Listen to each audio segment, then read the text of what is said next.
ओ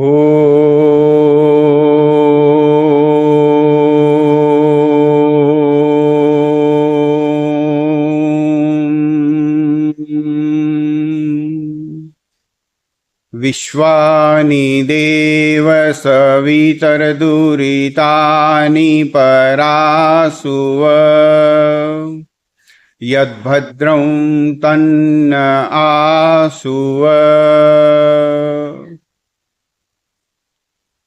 श्रद्धेय मातृशक्ति एवं आदरणीय सज्जनों, जैसे गुप्ता जी ने बताया कि हर सप्ताह हवन के पश्चात संक्षिप्त में एक विचार प्रस्तुत करने का प्रयास किया जाता है, जिसे विचार मणि श्रृंखला के नाम से हम आपस में बुलाते हैं। इसे फिर रिकॉर्ड करके YouTube आदि पे साझा भी किया जाता है, क्योंकि ये विस्तृत सत्संग नहीं होता जैसे घंटे भर का होना चाहिए।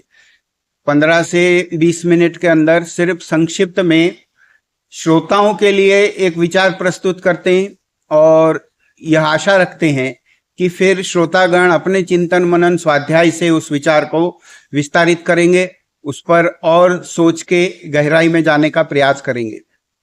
तो इसी श्रृंखला में करीब 10 से ऊपर विचारमणियां प्रस्तुत यहाँ तक हुई हैं और उनको YouTube पे चैनल पर अवेलेबल करवाया गया है। लेट्स गो फिलोसॉफिकल नाम की एक छोटी सी चैनल है। आओ थोड़ा सा रूहानी हो जाएं, थोड़ा आध्यात्मिक बन जाएं, इस अर्थ में उस चैनल का नाम रखा गया है, जिसमें आर्य समाज, ऋषि स्वामी दयानंद सरस्वती जी और वेदों के आधार पर जितने सिद्धांत हैं जीवन को लागू होने वाले, उन पर बात की जाती है। कोई नया मत, नया सिद्धांत, अपना सिद्धांत उसमें पेश नहीं किया जाता। तो इसी श्रृंखला के भाग रूप में हमें एक छोटा सा वार्तालाप याद आ रहा है हमारे पिताजी के साथ, 2 मिनट का, बचपन का। हमने कुछ उनसे पूछा और उन्होंने एक वाक्य में जवाब दिया और उस वाक्य को हमें लगा कि इसको सिद्धांत रूप में पकड़ना चाहिए। हमने पूछा, सिर्फ उस पे लागू नहीं हो रहा था, वो तो पूरे जीवन पे लागू हो रहा था। कैसे? देखिए आपको क्या लगता है। एक बड़े प्रचलित वक्ता, हम नाम नहीं लेंगे, बहुत प्रचलित वक्ता हुए और अध्यात्म पे इतनी ओजस्वी बात करते थे, जो भी विषय उनको दे दो, और अपने वक्तृत्व के प्रभाव से उन्होंने अपने इतने अनुयायी बनाए, इतनी धन दौलत बनाई, बहुत बड़ा साम्राज्य इकट्ठा किया और सही में उनका स्वाध्याय भी बहुत था। और सबसे बड़ी जो उनकी शक्ति थी वो थी वाक चातुर्य, बोलने की कला। ऐसा बोलते थे कि बंदा घरबार छोड़ के उनके पीछे चला जाए। उनके अपने सिद्धांत कुछ विवादित रहे, बाद में उनकी थोड़ी ऐसी ऐसी समस्याएं भी आई कि समाज ने उनको सम्मान जितना देते थे उतना नहीं दिया। तो एक बार वो नगर में आए थे और उनके प्रवचनों की कैसेट आदि की भी बात चल रही थी। तो हमने पिताजी से सिर्फ ये पूछा कि पिताजी, ये वक्ता तो हमने जीवन में अभी तक नहीं सुने, ऐसे दिख रहे हैं, बंदा कैसा है? प्रश्न हमारा इतना था। हम उनका अभिप्राय जानना चाहते थे ताकि हम उनके विचारों को और सुने ना सुने, कितना उसके पीछे लगे।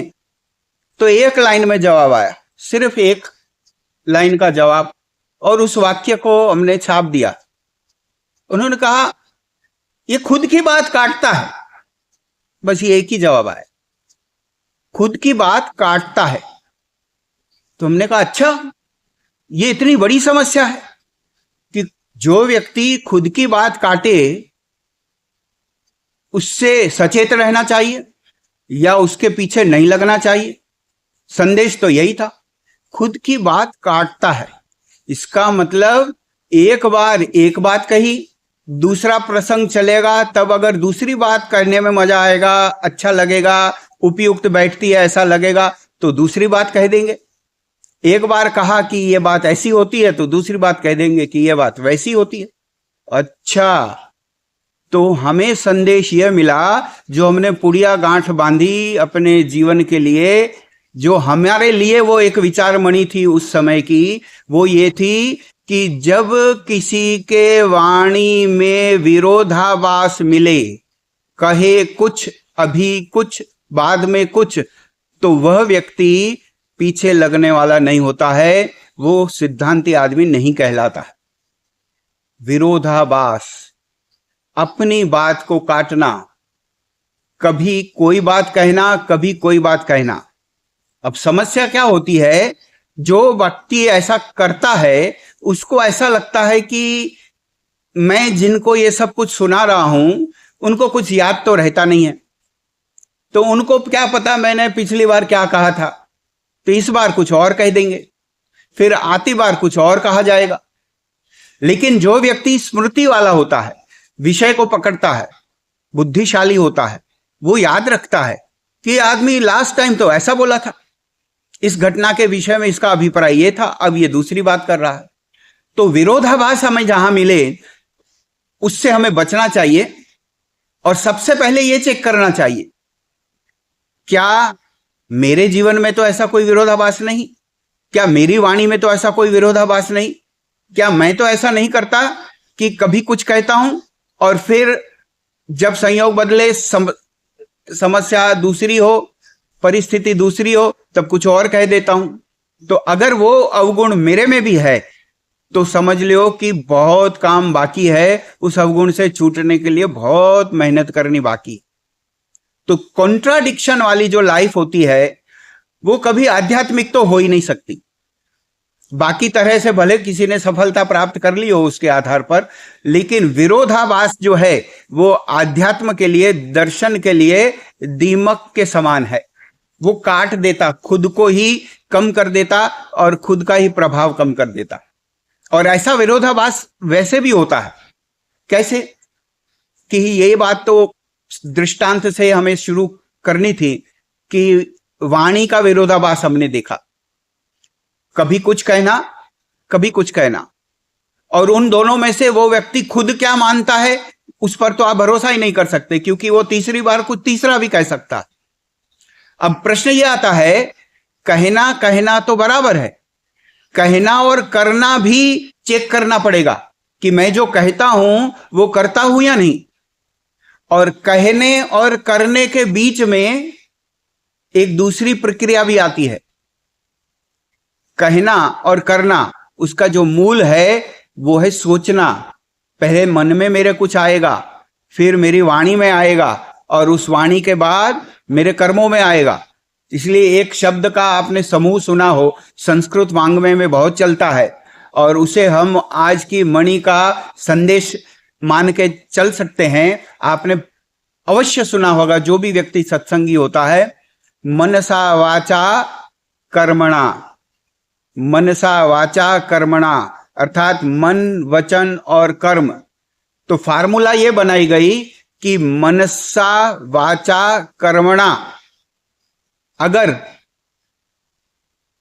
विरोधाभासी नहीं है, मन से, वचन से, कर्म से अगर हम एक जैसे हैं, तो साहित्य तो कहता है कि ऐसा व्यक्ति तो महात्मा होता है, महात्मा जैसा होता है, जिसका मन, वचन, कर्म एक हो।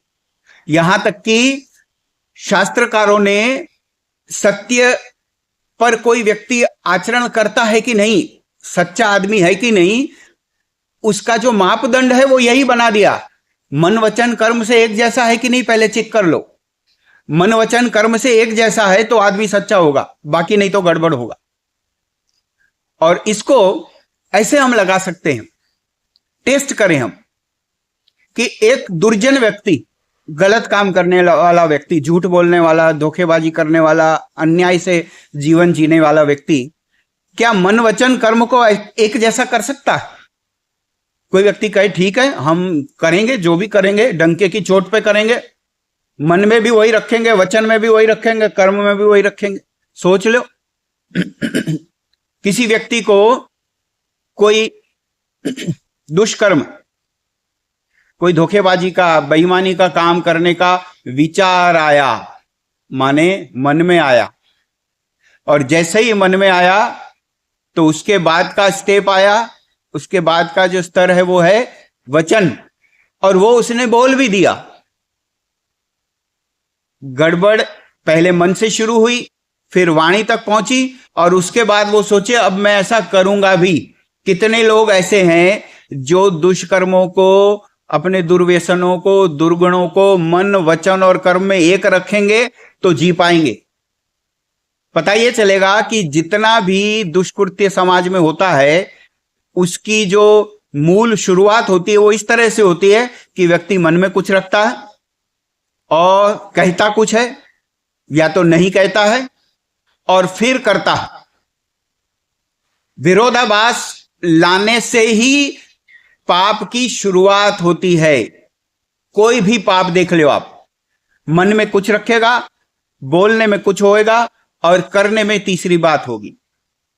और जब व्यक्ति कुटिल होता है, कुटिलतापूर्ण व्यवहार करता है, आप और हम तो अपने रोज की प्रार्थना में ही ईश्वर से कहते हैं कि हमसे कुटिलता दूर करवाइए। हे परमपिता परमात्मा, कुटिलतापूर्ण जो हमारे दुर्गुण हैं, व्यवहार हैं, उनसे हमें छुटकारा दिलवाइए।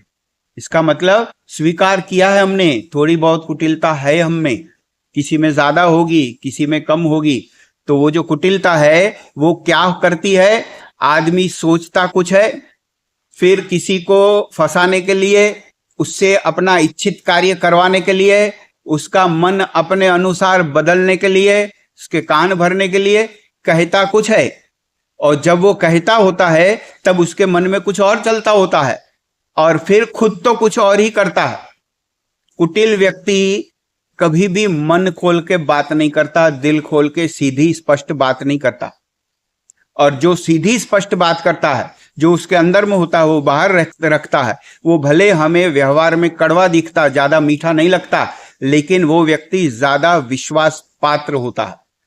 जो अति मीठा हो, पूरा दिन मीठा बोलता हो, यह शक्य ही नहीं है कि व्यक्ति पूरा दिन मीठा बोल सके। जो बहुत मीठा बोलता हो और कभी आपको सीधी स्पष्ट बात कहता दिखता ही ना हो, तो एक शास्त्र का, संस्कृत साहित्य का छोटा सा शब्द समूह है, उसे याद कर सकते हैं आप। अति विनयम धूर्त लक्षणम। बहुत विनय करता, उठते बैठते, खाते पीते, जब भी बात करता झुक झुक के, कभी सीधी बात कड़वी बात नहीं बोलता, मीठा मीठा अति मीठा बोलता रहता। और जहां अति मीठे की गंध आए तो थोड़ा सावधान हो जाना है।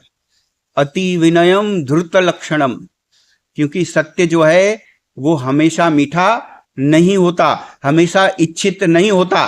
कभी कभी थोड़ा बहुत उसमें नीरसता भी होती है और कभी कड़वापन भी होता है। तो सीधी बात करनी है, सच्ची बात करनी है, तब मन की बात वचन में आएगी और वचन की बात फिर उसको कर्म में लाएंगे। मनसा वाचा कर्मणा। हर बार ऐसा नहीं होता कि व्यक्ति कुटिल है इसीलिए ही उसका मन वचन कर्म अलग है।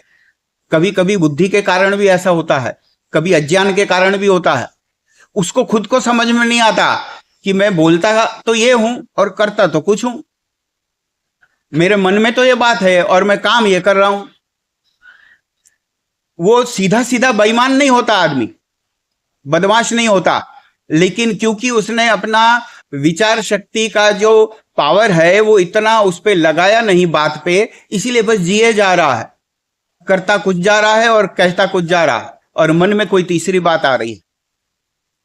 30-35 साल पहले एक बंदा मिला था हमें, व्यापारी आदमी, ऋषि दयानंद जी से प्रेरित, और अपने जीवन के दौरान, दूसरी पीढ़ी वाला नहीं, उसी दौरान 40-50 की आयु के बाद आर्य समाज से प्रभावित होकर ऋषि के बारे में जाना और अपने जीवन के कई क्रियाकलाप बदल दिए उन्होंने।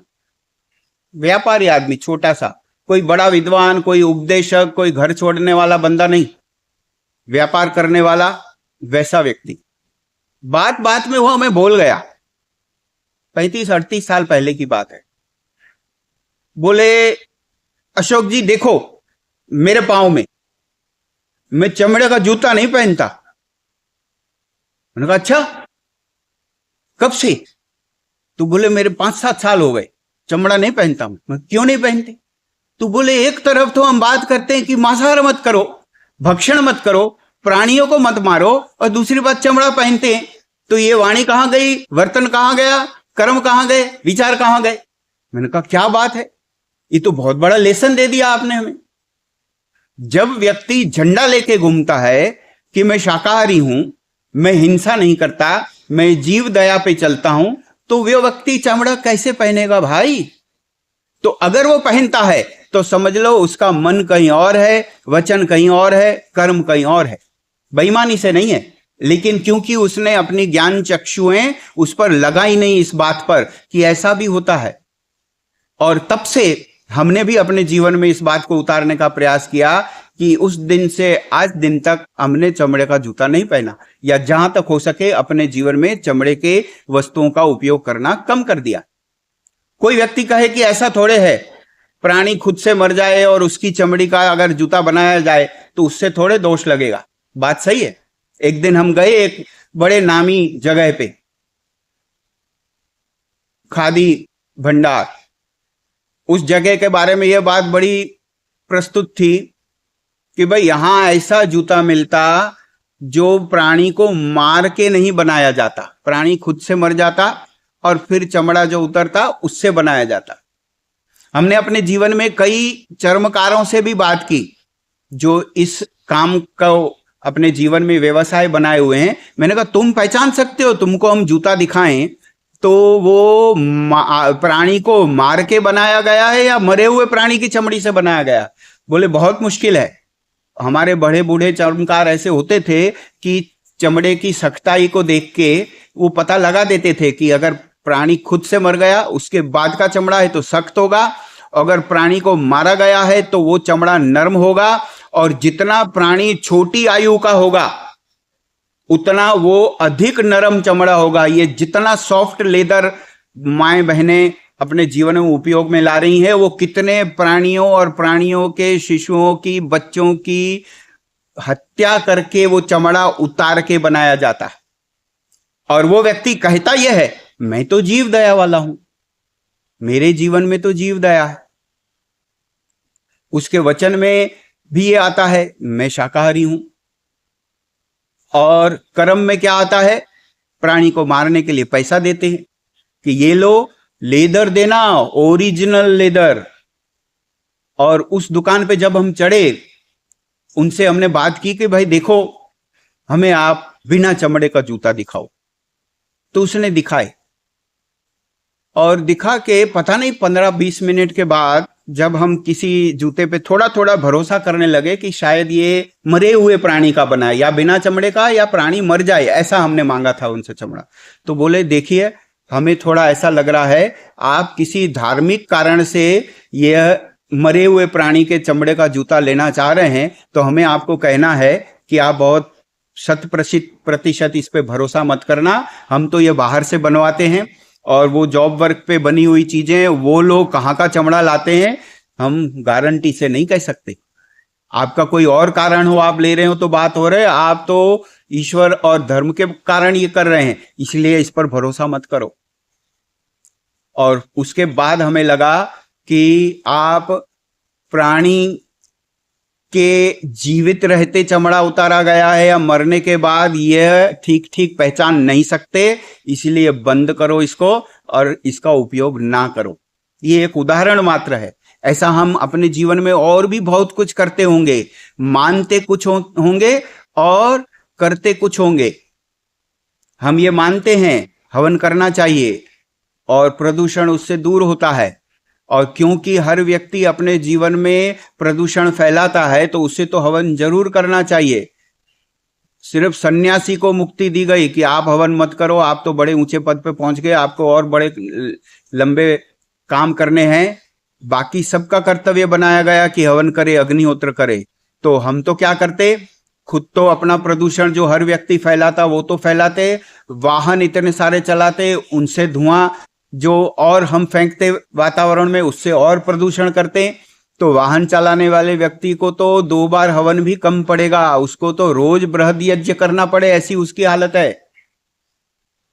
तो हमारे करनी में कुछ आया, कहने में कुछ आया और मन में कुछ आया। हम ये कहते, एक सिद्धांतिक बात है, कभी उस पर और समय पर चर्चा करने का अवसर मिलेगा। हम ये कहते देखो, लास्ट टाइम की विचारमणि में यह बात हुई थी हमारी कि देखो मृत्यु लिखी हुई है, भगवान ने लिख रखा है कौन कब मरेगा। और सब लोग कहते कि हाँ ये भी लिखा हुआ है, जगह भी लिखा, स्थान भी लिखा, कैसे मरेगा ये भी लिखा। लेकिन सुबह जब स्कूटर लेके घर से निकलता तो क्या करता? हेलमेट जरूर पहनता। ये भी एक विरोधाभास है। अरे भाई लिखा हुआ है तो जा मस्ती में, क्यों पहनते हो? तो बोले नहीं, एक्सीडेंट हो जाए तो, दुर्घटना हो जाए तो। ये भी एक विरोधाभास है। ऐसे ढूंढने जाओ तो अपने जीवन में कई विरोधाभास मिलेंगे। आध्यात्मिक व्यक्ति की आंख खुली होती है हर वक्त, वो सोचता है कि मेरी कहनी करनी कथनी में कोई फर्क तो नहीं है, सोचने में और कहने में मानने में फर्क तो नहीं है। वो एक जैसा जीवन जीता है। और इसीलिए शास्त्रकार कहने लगे जिसका मन वचन कर्म एक जैसा दिखे तो उसको महात्मा मानना। तो इसी निवेदन के साथ कि इस मनसा वाचा कर्मणा की बात को हम अपने जीवन में उतारने का प्रयास करें। हमारा वैदिक साहित्य बहुत ऊंची ऊंची बात बड़ी सरल भाषा में, सरल शब्द समूह में सिखा के गया है, और इसी को हम अपने जीवन में भी उतारें और फिर इसकी चर्चा सत्संग के द्वारा दूसरों को भी जीवन में लाने के लिए सहायता करें। ओम शांति।